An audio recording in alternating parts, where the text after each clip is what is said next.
Welcome back. All right, news of the day video for all you fine people on the internet for your Monday. It is October the 27th. Starting off at the top of the board with some waiver news. Mitchell Chaffee has been waived by the Tampa Bay Lightning. Tampa, of course, seems to be turning things around after a really, really bad start to the season. So, good news for them. We'll see if Chaffee clears. Chaffee can be a decent depth option for a team. He's not too old either, so we'll see if he does. He probably clears, but we'll find out at 11 o'clock my time tomorrow. Luchanko has been returned to Guelph of the OHL by the Flyers. I think this is the right call. There's no point in keeping him around if he's not going to be playing. He did not record a point in the games he did play. It all works, though. I mean, for young players, they don't all come in and just light up the league right away. He does get some games in Philly, gets more of an idea of what they're looking for, gets to meet the new coach and all that. And now he goes down to Guelph, and he should dominate at the OHL level this season. Rasmus Ristolainen is 4 to 6 weeks away from returning for the Philadelphia Flyers. So without Ristolainen, they're still playing all right. 4 to 6 weeks. With the way this schedule is condensed, that's what, 40 games? Feels like it. Anyways, Ristolainen 4 to 6 weeks away from returning for Philadelphia. Thomas and Neighbors are both considered day-to-day. They will miss the next game for St. Louis, which is tonight. And then tomorrow's game. So tonight they're in Pittsburgh. And then tomorrow they're at home against Detroit. That's right, too. So with them being day-to-day, we'll see if they miss both. Those are pretty key figures up front for the St. Louis Blues. Yeah, I just got the preview board behind me here. So let me know your thoughts, Blues fans, on not having Thomas and Neighbors. And considering day-to-day and the way that teams don't tell us anything, who knows when they'll be back. The Wild, so they've had a rough start to the season, but they've made the right decision to have those 25th anniversary jerseys. They'll be wearing them tomorrow against the Jets. So for that game as well, they're going to have bobbleheads, limited edition bobbleheads available. Marian Gaborik is tomorrow. You can get it signed as well, apparently.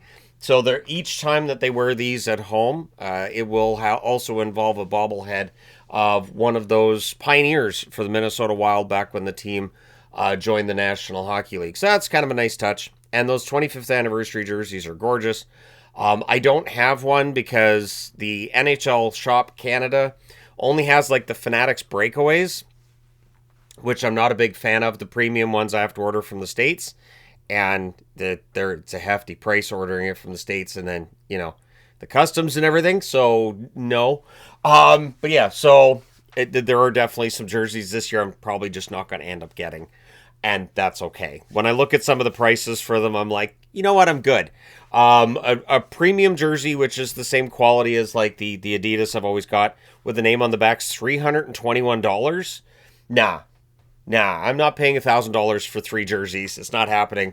And when you get a name on the back, we know those don't necessarily age well, right? I don't want to be in a Tavares situation with the jersey I paid $321 for. Anyways, I'll get off that soapbox and we'll move on. Brett Leason has signed a 2-way contract with the Washington Capitals. Pays him $775,000 at the NHL level, $250,000 at the AHL level, and he will be at the AHL level. He has been placed on waivers by the Washington Capitals. Now, while I don't know if Chaffee's going to clear, Leason absolutely should. He's been an unrestricted free agent for a while. Nobody else picked him up, so shouldn't be a problem for Washington to get him through waivers and get him into Hershey's lineup. Strome is considered day-to-day, so Strome off to a really strong, I'd say the last 10 days, his numbers have been really good. Now he's out of the lineup, at least for now. Sandin has been placed on IR, but I think that's retroactive to last Monday. And this is so they can recall Ethan Frank. So Frank being recalled, Washington Capitals fans know what they're getting with Ethan Frank. And so, Washington making that move today. We'll see if Frank gets into the lineup for their next game. Your 3 stars of the week, and the reason why I'm wearing a San Jose jersey, Macklin Celebrini leads the way. 4 games played, 5 goals, 5 assists, 10 points. The kid is something special. He really is. And I think he was undersold as the number 1 draft pick. I think he's going to be in McKinnon territory once he peaks. I'm not going to say McDavid necessarily, but McKinnon, I could see Nathan McKinnon type career for him. Logan Cooley, 4 games, 5 goals, 3 assists, 8 points. He's your second star of the week for Utah. And then New Jersey's Jack Hughes, 4 games played, 5 goals, 1 assist, 6 points. He had a really strong week. It was also pointed out under the NHL PR post on this that the Minnesota Wild helped to make these 3 stars the 3 stars.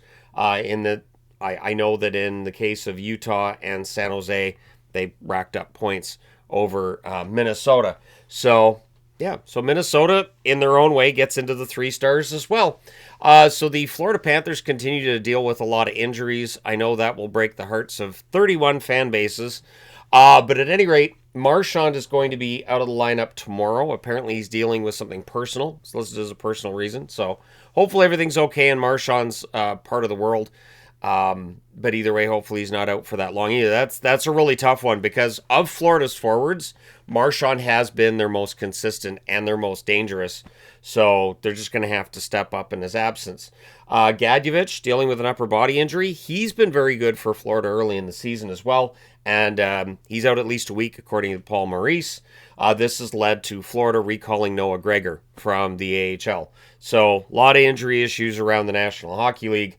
And Florida, it seems like, is catching up. Florida's been fortunate when it comes to injuries over the last couple seasons, where they haven't lost key guys for long periods, and this year they're going through it. The Buffalo Sabres, Lindy Ruff expects Kesselring will play tomorrow. So that was the reporting as well, that Kesselring would probably be good to go for tomorrow's game. I think Buffalo fans are going to like him on the blue line. I think he's a good player. Bryson and Greenway will likely return Thursday. So Bryson's in concussion protocol. The expectation is he'll probably be good to go for Thursday, and Greenway should be good to return for Buffalo at that point as well. Romanov of the Islanders, he won't play tomorrow against Boston. However, he is expected to make an appearance during the 3-game road trip. Good news for the Islanders. That's another defenseman, very good defenseman, defensive defenseman for the most part.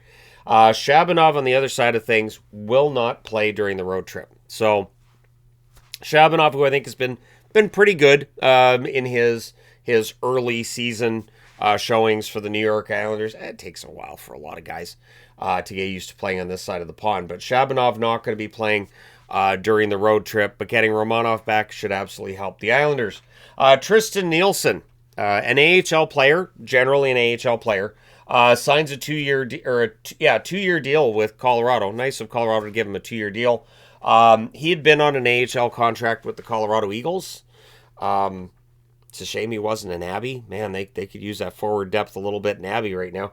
But either way, hopefully he has a really good year with the Eagles. And if he does get called up to the Avalanche, good on him.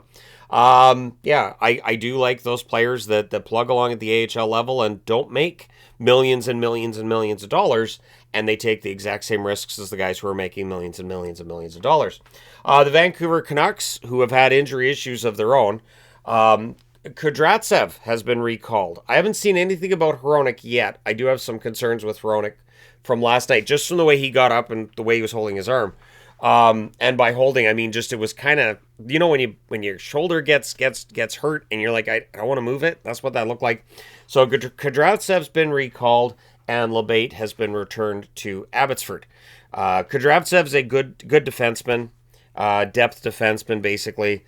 Won't wow you offensively, but yeah, we'll see if he gets into the lineup for the Canucks for their next game, as the Canucks continue to deal with a lot of injuries early in the year.